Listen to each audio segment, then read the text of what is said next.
Hello दोस्तों, मैं हूं प्रांजल। सभी का स्वागत करता हूं क्रिप्टो वेल के बिल्कुल फ्रेश वीडियो के अंदर। तो चलिए बात करते हैं बिटकॉइन और अल्टकॉइन के टेक्निकल एनालिसिस के बारे में और देखते हैं कि आखिरकार मार्केट के अंदर अभी क्या क्रिप्टो न्यूज़ेस यहाँ पे रन हो रही हैं।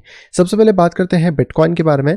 तो बिटकॉइन पे हम थोड़ा सा नेगेटिव थे, जैसे कि हमने आपको पहले भी बताया था और हमने ये लाइंस ड्रॉ करके दी थी। ये माइट भी पॉसिबल है कि बिटकॉइन अगर नीचे की तरफ आता है तो हमें इस तरह का कोई मोमेंटम मिलेगा जहाँ पे कि बिटकॉइन की जो सीएमई गैप्स हैं, अगर हम लोग एक बार सीएमई गैप के ऊपर भी नज़र डालें तो इस पॉइंट पे तो नहीं है, लेकिन हाँ जो मेजोरिटी इसका साइज़ है, सॉरी यहाँ पे देखा जाए तो ये वाली जो सीएमई गैप है यहाँ तक प्राइस हमें आता हुआ मिल सकता है। हालांकि अभी अगर प्राइसेस के अंदर बात करें बिटकॉइन के तो थोड़ा सा पॉजिटिवनेस हमें देखने को मिली है। अगर ये पॉजिटिवनेस थोड़ी बहुत रहती है तो मार्केट वापस से टॉप कर सकता है लाइक 30,200 के आसपास में। तो वहाँ तक आप थोड़ा सा शॉर्ट टर्म में देख सकते हैं, बट अभी भी as a whole flash scenario यहाँ पर कुछ ज़्यादा चेंजेस देखने को नहीं मिल रहे हैं। हालांकि आप ये बोल सकते हो कि यहाँ पर हमें एक फॉलिंग वैसा पैटर्न देखने को मिल रहा है। हाँ, ये प्ले आउट हो सकता है। अगर ये वाला पैटर्न प्ले आउट होता है तो इन शॉर्ट टर्म फिर मार्केट हमें 31,600 तक मिलेगा, क्योंकि हमें ये चीज़ पता है कि मार्केट ऊपर जाने वाला है। लेकिन बस ये देख रहे हैं कि करेक्शन कितना होगा। इस पॉइंट पे जो मेरे लिए करेक्शन जोन था वो अराउंड 26,000 के आसपास था। लेकिन अगर यहाँ से कोई भी चीज़ें चेंज होती हैं तो आने वाले 1 या 2 दिन के अंदर हमें ये चीज़ें भी यहाँ पे पता पड़ जाएंगी। वहीं पे हम लोग इथेरियम की भी बात करें तो इथेरियम फिलहाल में अपनी सपोर्टिव लाइन के आसपास घूम रहा है, जो इंपॉर्टेंट एक सपोर्ट की तरह इसको एक्ट कर रही है। और ये लाइन बहुत पुरानी है, अगर आप पीछे से देखेंगे तो कई बार मार्केट को इसने सपोर्ट किया है। और अभी के टाइम में भी देखें तो बिटकॉइन इथेरियम को यहाँ पर इसका सपोर्ट देखने को मिल रहा है। हालांकि इथेरियम के अगर सीएमई चार्ट के हिसाब से देखें तो यहाँ पे गैप है जिसका फिल हो जाना चाहिए। तो मार्केट के अंदर अगर कुछ नेगेटिव सेंटीमेंट्स रहते हैं तो उस टाइम पे हमें डेफिनेटली चीज़ें देखने को मिल सकती है। इन शॉर्ट टर्म अगर मार्केट थोड़ा ऊपर जाता है तो लगभग हम इथेरियम को 1895 टू 1900 के आसपास तक जाता हुआ यहाँ पे कवर भी कर सकते हैं। इसी के तौर पर अगर बात करें लाइटकॉइन के बारे में तो लाइटकॉइन हमारे डिमांड जोन के अंदर आ चुका है, जिस जोन की हम लोग यहाँ पे बात कर रहे थे बहुत टाइम से। लगभग हम लोगों ने इसको जब ड्रॉ किया था तो 11 जुलाई के आसपास का टाइम था और आज जाके इसने अपनी एंट्रीज को यहाँ पे फील किया है या 1-2 दिन के अंदर। अब हम वेट करें कि यहाँ से हमें एक अच्छा मोमेंटम मिले। तो अगर बिटकॉइन और बाकी सारी चीज़ें भी पॉजिटिव होती हैं तो ऑलरेडी इसमें हमें एक अच्छा मोमेंटम मिलेगा। इसकी हाल्विंग ऑलरेडी हो चुकी है, तो एक्सपेक्टेशन ये है कि जब तक मार्केट अपना लो ब्रीच नहीं कर रहा, इसका लो है 64.5 पे, तब तक आपको लाइटकॉइन के अंदर एक अच्छा मोमेंटम अप साइड में देखने को वहाँ पे मिल सकता है। हालांकि अगर आप भी ये सारी चीज़ें डिटेल में सीखना चाहते हो कि कैसे हम ये सारी चीज़ें एज्यूम करते हैं, कैसे हम अपनी एंट्रीज को बनाते हैं, कैसे डिमांड या सप्लाई जोन्स को हम लोग यहाँ पे फाइंड करते हैं, तो आप इसके लिए हम इनरोल कर सकते हैं हमारे कोर्सेज के अंदर। अब यहाँ पर हमने एक और नया कोर्स भी ऐड कर दिया है। तो जिन लोगों के पास थोड़ा फंड कम है लेकिन वो इन चीज़ों को सीखना चाहते हैं तो वो लोग आ सकते हैं price action technical analysis course के अंदर। और जिनको इन डेप्थ डिटेल के अंदर हर एक चीज़ को सीखना है और बहुत सारे अच्छे एडवांटेज उठाने मार्केट के, वो यहाँ पे जा सकते हैं प्रोफेशनल टेक्निकल एनालिसिस के अंदर। दोनों के अंदर मॉड्यूल्स का भी डिफरेंस है। प्रोफेशनल में आपको 12 मॉड्यूल्स मिलेंगे, प्राइस में आपको 4 मॉड्यूल्स मिलने वाले हैं। एंड इसके लिंक मैं आपको वीडियो के नीचे डिस्क्रिप्शन बॉक्स में दे रहा हूँ, जहाँ से जाके आप डायरेक्टली साइन अप कर सकते हैं और बस आप अपनी आईडी बना के इस कोर्स को ले सकते हैं, जो कि आपको लाइफ टाइम एक्सेसिबिलिटी के साथ यहाँ पे देखने को मिल जाता है। तो आप इजिली जा सकते हैं, इसको बुक कर सकते हैं और पढ़ना स्टार्ट कर सकते हैं, जिससे कि आप अपनी स्किल्स को भी अच्छे से इंप्रूव करें और इस मार्केट को इन डेप्थ डिटेल के अंदर यहाँ पे समझ पाए।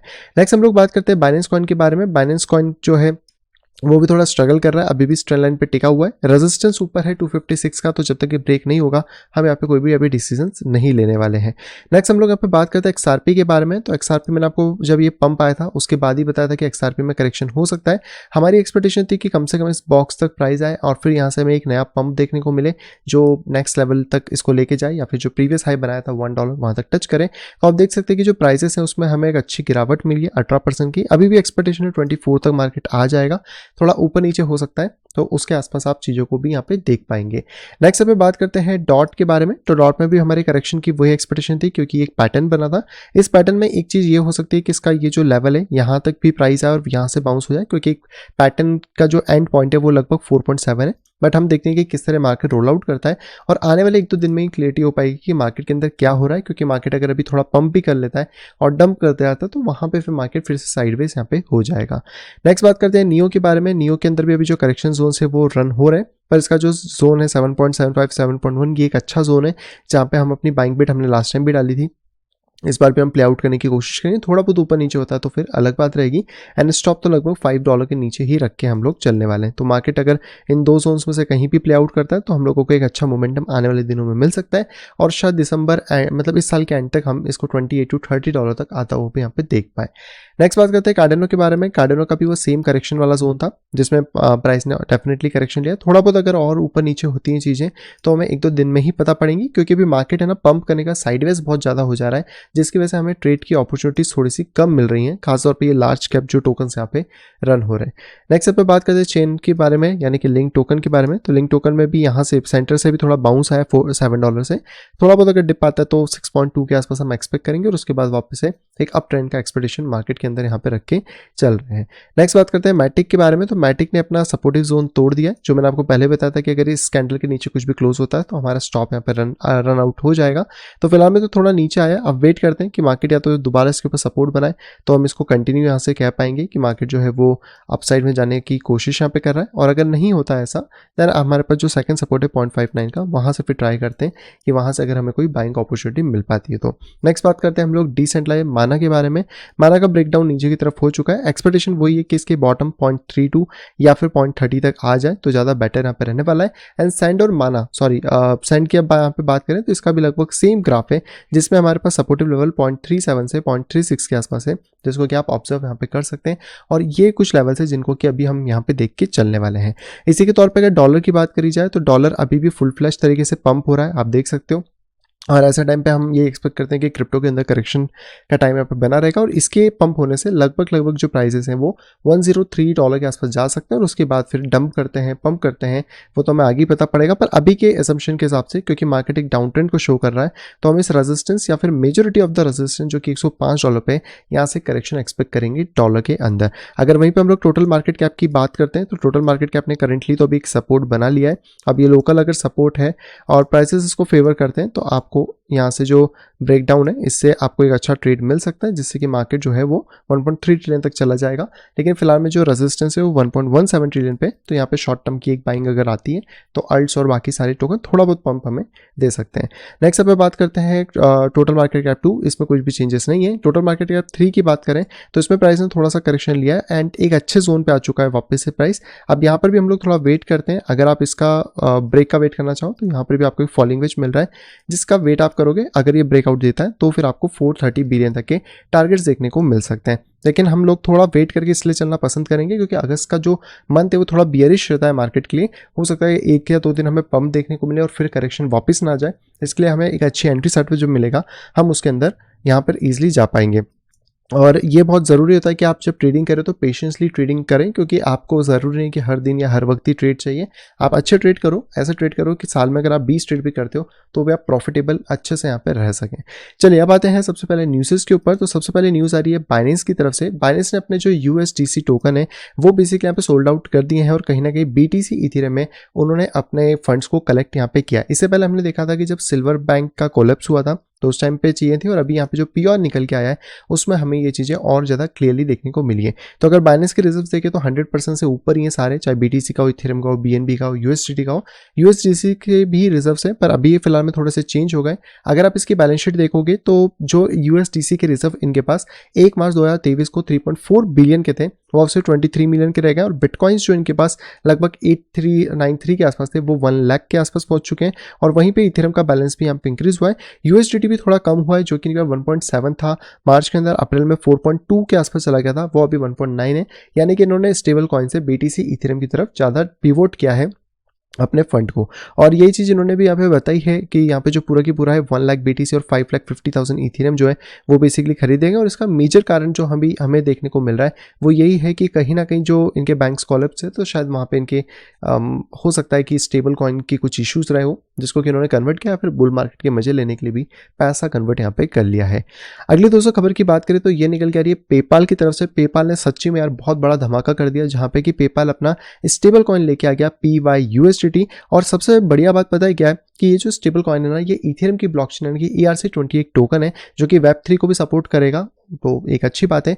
और कहीं ना कहीं अगर बात करें तो पैक्सोस कंपनी ने दिया है जिन्होंने बाइनेंस का BUSD निकाला हुआ है। तो यहाँ पे आपको $US के डिपॉजिट, शॉर्ट टर्म ट्रेजरी और कैश इक्विवेलेंट का फंक्शन से बैकिंग देखने को मिलती है। पेपाल हम सभी को पता है कि कितना बड़ा फिनटेक जाइन और कहीं ना कहीं पूरे ग्लोबल प्रेजेंस अपनी यहाँ पे रखता है, जैसे कि मास अडॉप्शन क्रिप्टो का डेफिनेटली आएगा। और ऐसे ही प्लेटफॉर्म हमें चाहिए जो क्रिप्टो के अडॉप्शन को और ज़्यादा इंक्रीज कर सकें। लेकिन इसके पीछे बहुत सारी काली सच्चाइयाँ भी हो सकती है, क्योंकि USA कहीं ना कहीं एक तरफ तो क्रिप्टो को दबाने की कोशिश कर रहा है, दूसरी तरफ उसकी कंपनियां भगने की कोशिश कर रही हैं, चाहे माइक्रो स्ट्रेटेजी हो, पेपाल हो, ब्लैक रॉक, ETF फंड्स, बहुत सारी चीज़ें हो रही हैं। तो देखते हैं कि क्या होता है और किस तरह होता है। हो सकता है कि पॉजिटिव रेगुलेशंस हमें देखने को मिले, ये टोकन का सिंबल है। लेकिन मेजोरिटी ऑफ द चांसेस यही है कि USA अपना कंट्रोल हर चीज़ पे लाना चाह रहा है, तो जितनी भी डिसेंट्रलाइज चीज़ें उन्हें भी वो सेंट्रलाइज तरीके से फॉर्म करना चाह रहा है। लेकिन अगर आप सच्ची में डिसेंट्रलाइज को समझते हैं कि ये आपकी फ्रीडम के लिए एसेंशियल है, तो आपको उन्हीं पर रहना चाहिए और इन प्लेटफॉर्म्स को यूज़ नहीं करना चाहिए, जो मेरा एक प्लेन पर्सपेक्टिव है। अगली दोस्तों खबर आ रही है वर्ल्ड कॉइन की तरफ से। फाइनली वर्ल्ड कॉइन ने ये चीज़ पहले ही कह सकते हैं कि मान ली थी कि अब हम अपना डेटा गवर्नमेंट और बिजनेस को देंगे, यानी कि जो उनका ID सिस्टम था, तो जो आपकी आंखों का स्कैन यहाँ पे चल रहा था, फ्री का पैसा मिल रहा था, उसको अभी सब जगह बांटने वाले हैं। और इनका कहना है कि बहुत सारी कंपनी आने वाले मंथ में हमारे साथ इंटीग्रेशन और करने वाली है। जैसे कि इनके पास एक कंपनी है ऑथो0, जो कि इनकी वर्ल्ड ID को यूज़ करके लॉगिन्स और अपने क्लाइंट की इन्फॉर्मेशन यहाँ पे ले रही है। अब यार ऐसी जगह चीज़ें होंगी और आप कह रहे हो कि आप किसी को डेटा दोगे नहीं, पहले तो मना कर रहे थे, अब यहाँ पर बोल रहे हो कि डेटा देंगे सभी को, तो कोई सेंस नहीं बनता। मैंने पहले भी कहा कि वर्ल्ड कॉइन से जितना हो सके उतना दूर रहो।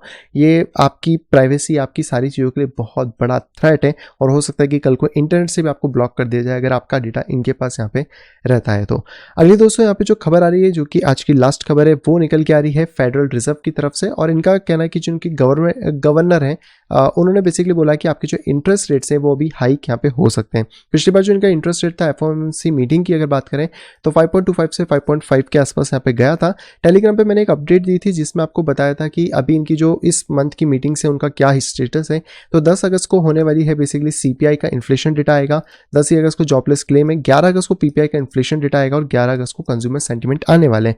लेकिन एक अच्छी बात यह है कि अभी ये जो इंटरेस्ट रेट है ये 5.3 के आसपास तो रन हो रहा है, लेकिन अभी अगस्त मंथ में इनका कोई भी मीटिंग नहीं है और अब वो एकदम लास्ट के अंदर है, तो उसमें थोड़ा सा टाइम लगने वाला है। लेकिन एक चीज़ का ध्यान रखना कि लास्ट टाइम जब ये ऐसा हुआ है ना, कि जब इंटरेस्ट रेट हाई हुए, क्योंकि पिछली बार जो इंटरेस्ट रेट था 2019 के अंदर वो 2.3 था और उसके बाद 2020 के अंदर हमें रिसेशन देखने को मिला है। इसके पहले भी अगर हम लोग बात करते हैं तो यहाँ पे देखोगे तो जो 2007 के आसपास जो इनके इंटरेस्ट रेट चल रहा था वो 5% के ऊपर ही था, 5.3 5.4। और जैसे इन्होंने इंटरेस्ट रेट कम करना स्टार्ट किया 2008 में हमें क्रैश देखने को मिला। लेमन ब्रदर जस्ट उसके लिए एक कह सकते हैं कि आगे फ्रंटियर था, लेकिन ये चीज़ें हुई हैं। और अभी के हिसाब से बात करें तो अभी का जो इंटरेस्ट रेट है वो 2019 से भी ज़्यादा है और अगर यहाँ से गिरना स्टार्ट करता है, फिलहाल में तो देखो गिरा नहीं रहे, ये इसको बढ़ा रहे हैं, क्योंकि इनका सिंपल सा कहना है कि हमारा टारगेट है कि इन्फ्लेशन को 2% के अंदर यहाँ पर लेकर आना है। तो अगर इन्फ्लेशन को 2% लाना है, अभी करंटली इन्फ्लेशन का 3% के आसपास तो आ ही चुका है, तो इसको कंट्रोल करने के लिए यस ये डेफिनेटली इस साल भी इंटरेस्ट रेट बढ़ाएंगे, लेकिन अगले साल से इंटरेस्ट रेट यहाँ पे गिरने वाले हैं। और ये हम लोगों को इस चार्ट को देख के समझ भी आ रहा है कि अब ज़्यादा से ज़्यादा इन्फ्लेशन रेट 6% तक मैक्स जा पाएगा, इसके बाद टॉप आउट करेगा और वहां से फिर गिरना स्टार्ट करेगा, जिसके बाद हमें रिसेशन देखने को मिलेगा। एंड अगर ऐसा होता है तो ये बिटकॉइन और क्रिप्टो के लिए पहला ऐसा रिसेशन होगा जहां पे कि अगर बिटकॉइन क्रिप्टो इससे अपोजिट परफॉर्म कर गया तो क्रिप्टो को जिस पर्पस के लिए बनाया गया था वो सक्सेस हो जाएगा। अब ये सारी चीज़ तो आने वाले टाइम में पता पड़ेंगी, तो अगला 1 साल 2 साल बहुत क्रूशियल है एंड हालविंग बिटकॉइन की बहुत ज़्यादा पास में। आई होप दोस्तों आप सभी को पे पसंद आई होगी। दोस्तों अगर वीडियो को पसंद तो प्लीज़ वीडियो को लाइक करेगा। अगर अभी तक आपने चैनल अपने फैमिली या फ्रेंड के साथ शेयर नहीं करा है तो तुरंत जाए शेयर करें ताकि वो लोग भी क्रिप्टो मार्केट से भी अपडेटेड रह सके। और अगर आप आए फर्स्ट टाइम इस चैनल के ऊपर, तुरंत जाइए चैनल को करें सब्सक्राइब, साइड में देखिए नोटिफिकेशन बेल को दबा के क्लिक करें ऑल के ऊपर, ताकि मेरे आने वाली सभी वीडियो की इन्फॉर्मेशन प्रॉपर टाइम पे पा सकें। तो मैं मिलता आपसे कुछ वीडियो के साथ, तब तक have a great day and bye bye.